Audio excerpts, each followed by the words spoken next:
Baik, selamat siang para mahasiswa semuanya. Kita lanjutkan lagi kuliah filsafat manusia. Saya pada bagian ini sampai di bab mengenai intelek, kehendak, dan dinamika manusia di bab 3 dalam buku yang ini ya. Jadi bagian itu soal intelek, soal kehendak dan dinamika manusia. Bagaimana dihubungkan ini. Saya terangkan pelan-pelan ya, karena memang agak susah. Saya harap Anda membaca bukunya itu atau filenya sudah saya bagikan supaya Anda paham. Oke, saya mulai dari intelek dulu. Saudara sekalian, intelek itulah kekasan manusia. Manusia punya namanya intelektualitas. Ini ditarik dari akal budi. Jadi manusia itu kekasannya di situ. Intelek tugasnya untuk mengerti. Dan intelek bertugas untuk memilah-milah. Inilah peran intelektual manusia. Saudara sekalian, berarti kalau kita manusia tidak bisa memilah, tidak bisa mengerti, bebal gitu ya kira-kira ya. Nah, mohon maaf, mungkin dari sini kita bisa mengatakan apa bedanya kita dengan binatang. Karena binatang pun tidak punya kemampuan untuk mengerti, memahami, memilah, mereka tidak punya. Kalau kita harusnya sebagai manusia punya hal itu. Gitu ya. Berikut yang kedua adalah soal kehendak. Kehendak ini soal apa? Ini soal kemauan. Memaui apa? Menghendaki apa dia? Teori soal kehendak sudah saya terangkan di kuliah filsafat moral. Kehendak kan, voluntas, ada involuntary dan voluntary, ada yang direct, indirect. Semoga Anda masih ingat itu. Kalau Anda lupa silakan dibaca mengenai itu. Oke. Jadi kehendak adalah soal kemauan. Anda memaui apa? Jadi berarti kalau intelek itu tugasnya adalah intelektual untuk memilah-milah, tapi kalau kehendak adalah untuk afeksi, untuk mengapresiasi sesuatu, memaui sesuatu, psikomotor dan seterusnya itu. Jadi intelek berhubungan dengan dengan kehendak di sini. Lalu kalau saya memilah di kepala saya, lalu saya punya kemauan, ini bisa dieksekusi dengan apa ya kemauan ini? Ternyata rantai penghubungnya adalah kebebasan.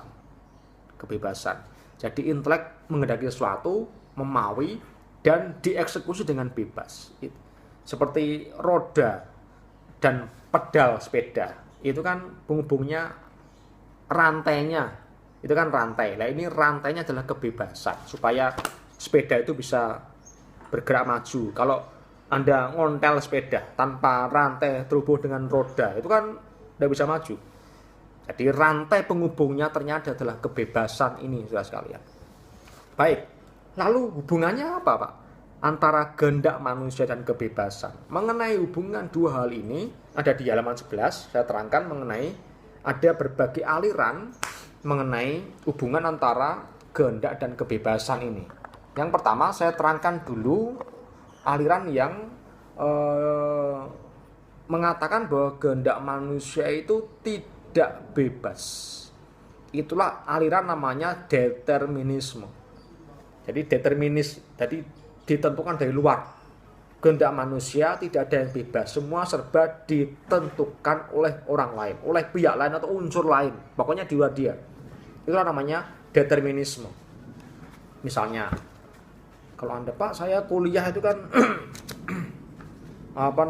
disuruh orang tua saya kemudian dipaksa. Ini berarti ada determinis dari pihak lain yang kemudian memaksa Anda untuk berbuat. Berarti kehendak Anda tidak bebas. Dan memang kata determinisme itu diwakili oleh Hegel dan Spinoza. Jung mengatakan bahwa manusia itu tidak bebas, ditentukan unsur lain. Kalau Anda belajar psikologi, Anda akan ketemu Jung, Carl Gustav Jung. Dan nanti kemudian diteruskan oleh Sigmund Freud. Mereka mengatakan bahwa manusia itu ditentukan oleh alam bawah sadarnya. Jadi segala tindakan kita, meskipun kita ini begini, ini sebenarnya bukan karena kita bebas, karena bawah sadar kita mendorong begitu. Anda pernah mengalami tidak, misalnya menjumpai teman atau Anda sendiri tiba-tiba kakinya goyang-goyang terus ya. Kakinya ya goyang-goyang, ketika duduk goyang terus. Ketika ditanya, "Hei, kenapa kau goyang?" Nggak tahu dia. Nah gitu loh, tidak tahu kok tiba-tiba goyang. Berarti apa?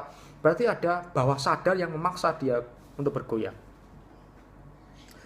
Ada orang yang juga misalnya takut melihat ular, takut melihat kalajengking, takut di ketinggian, fobia. Itu ketika kita ditanya, kenapa kok takut?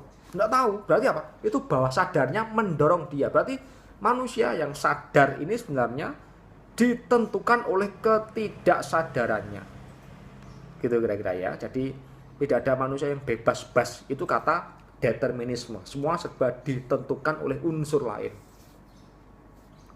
Berikut, indeterminisme yang kedua. Ini mengatakan bahwa enggak, manusia itu masuk semua ditentukan oleh pihak lain. Tidak, manusia itu bebas mutlak. Nah, itu ya indeterminisme. Manusia itu bebas mutlak. Saking bebasnya itu tidak ada yang mengatur. Bahkan serba kebetulan. Tidak ada yang ngatur. Semua serba kebetulan. Misalnya, kalau Anda bertemu temanmu di jalan gitu ya, di jalan. Kemudian kalau orang yang determinisme, dia mengatakan apa? Wah, kok kebetulan kita ketemu di jalan ya, berarti ada yang mengatur kita ketemu di jalan ini. Ya, itu kan berarti tidak bebas kan, dia diatur di luar dia. Itu determinisme. Tapi kalau orang yang indeterminisme bilang, loh tidak, kita ketemu tuh tidak ada yang mengatur. Ya serba kebetulan. Serba kebetulan. Kalau yang determinisme mengatakan tidak ada yang kebetulan. Semua ada yang ngatur. Dan kalau indeterminisme, ini jadi begini, kebetulan jadi. Ya sudah, mutlak. Karena manusia bebas mau kemanapun. Itulah namanya indeterminisme oleh Fichte. Saudara sekalian, lalu bagaimana kita berpendapat atas dua hal ini? Menurut saya kita harus bijaksana ya. Bagaimana bijaksananya? Apa ada sesuatu yang terjadi serba tidak diatur? Apakah betul semuanya serba bebas? Apakah betul manusia itu mutlak bebas? Apakah ada yang bebas-bebas gitu loh? Tidak ada juga. Tetapi sebaliknya, apakah betul manusia itu serba diatur, dikungkung oleh kekuatan di luar dia? Ya tidak juga. Manusia punya kebebasan juga. Berarti mari kita sintesekan. Artinya adalah kehendak manusia itu memang dikerjakan dengan bebas. Betul, Anda punya kebebasan. Tetapi tolong diingat, tetap tidak ada kebebasan mutlak. Tidak ada kebebasan mutlak. Bebas-bebas gitu ya. Anda mau ngapa-ngapain misalnya, Pak saya bebas Pak. Saya bebas ngapa-ngapain, saya mau telanjang mau apa? Coba Anda mau telanjang di tengah jalan gitu ya, lari-lari gondol-gandul di tengah jalan. Anda kan diketawain kan? Kenapa ketawain? Karena pranata sosial mengatakan, masa begitu? Tidak boleh gitu. Berarti tidak ada kebebasan mutlak.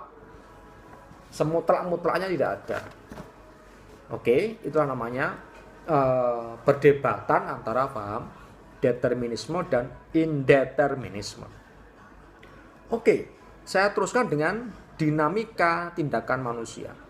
Saudara sekalian, apa itu dinamika? Dari kata dynamite. Apa itu? Sesuatu yang itu loh. Tahu dinamit ya? Potensi yang bisa meledak gitu. Itulah dinamika. Berarti dinamika itu kekuatan, kemampuan, keaktifan manusia untuk berdinamika, untuk maju. Berarti manusia itu tidak pernah berhenti.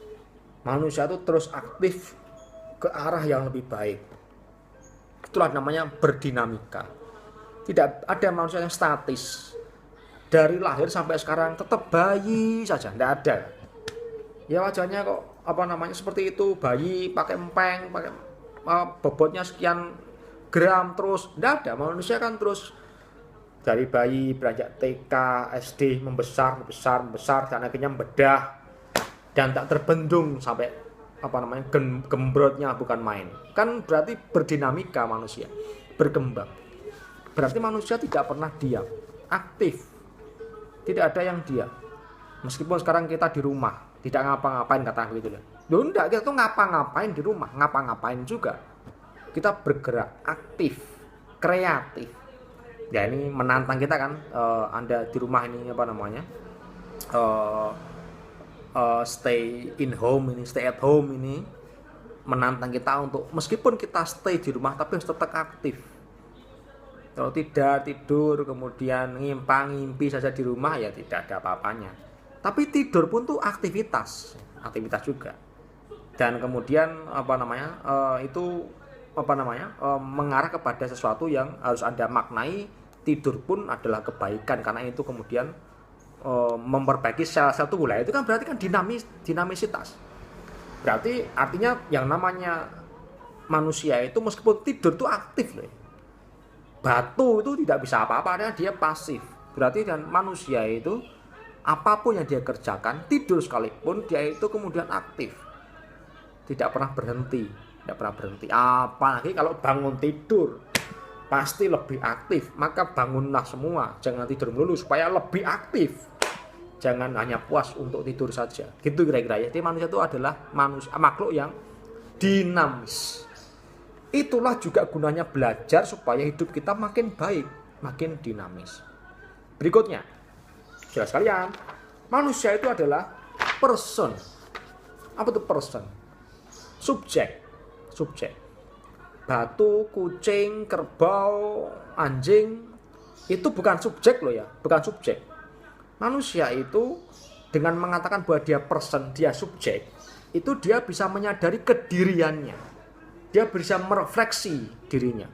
Bahkan manusia sebagai subjek itu bisa mengobjekkan dirinya. Bukan hanya melihat di depannya sebagai objek ya, tapi kemudian dia mengobjekkan dirinya. Contoh. Ini saya, ini subjek. Ini buku, ini objek. Oke, saya subjek melihat objek. Itu sepele. Tapi ketika manusia berlaku sebagai subjek, tidak hanya itu. Manusia bisa mengobjekkan dirinya. Bagaimana caranya Pak? Dengan merefleksi, ya kan? Dia memikirkan dirinya sendiri, berarti dia mengobjekkan dirinya sendiri. Itulah kemampuan hebat manusia sebagai subjek. Yang namanya tumbuhan, kebo tidak pernah merefleksi diri, tidak pernah, gitu loh. Mikir, saya bagaimana ya besok saya mau apa? Kebo tidak bisa begitu, gitu loh. Maka manusia sebagai pribadi itu kemudian manusia yang kemudian terarah kepada kesempurnaan yang paripurna karena dia selalu merefleksi dirinya sendiri. Itulah namanya pribadi yang merefleksi. Berarti manusia sebagai subjek itu tidak hanya fisik tapi juga rohani, bukan hanya jasmani tapi juga rohani juga. Maka yang namanya manusia adalah jasmani yang merohani dan rohani yang menjasmani, dan dia akan terus bergulir kepada kesempurnaan yang makin paripurna. Maka kalau kita punya kesalahan, tidak mau memperbaiki, diam di situ, maka mempertahankan kesalahan, kebejatan dipertahankan. Itu berarti Anda itu seperti batu. Berarti apa? Mati. Tidak mau dinamis, tidak mau bergerak maju, berarti tidak akan sempurna. Ya, hanya itu saja hidupmu. Selesai. Maka mari kita sebagai manusia yang baik adalah manusia yang mau terus bergerak kepada kebaikan. Itu namanya dinamis. Begitu penjelasan saya. Dengan demikian bab 3 intelek, kehendak, dan dinamisitas saya selesaikan. Semoga jadi bahan paper. Ingat, paper Anda diupload di inarsif atau di akademia.edu ya, supaya kemudian saya bisa mengecek hasilmu lewat uploadanmu itu. Tidak perlu ketemu karena kan self distancing ya. Tapi tetap harus nyantol di Scholar supaya saya bisa membaca tulisan Anda. Begitu, terima kasih, tetap sehat dan selamat pagi.